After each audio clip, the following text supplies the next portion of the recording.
চুপিসারে বিয়ে সারলেন টলিউডের ছোট পর্দার অভিনেত্রী মিশমি দাস। আপাতত তিনি কোন গোপনে মন ভেসে সিরিয়ালে পার্শ্ববর্তী চরিত্রে অভিনয় করছেন এমন এক ভিডিও।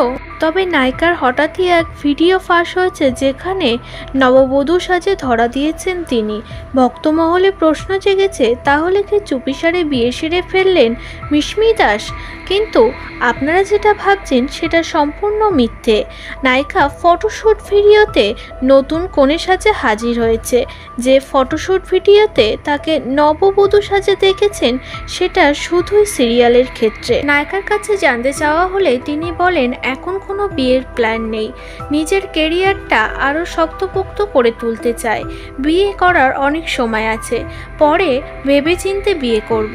কিন্তু জানা যায় নায়িকা মোটেও সিঙ্গেল না, বরং ডিঙ্গেল। রণজিৎ বিষ্ণুর সঙ্গে প্রেমের সম্পর্কে রয়েছেন তিনি। এক কথায় নায়িকা জানিয়েছে এখনই কোনো কিছু নিয়ে কথা বলতে চায় না, কিন্তু বিয়ে করলে সেটা ঢাকঢোল পিটিয়েই করব, চুপিসারে কেন করতে যাব।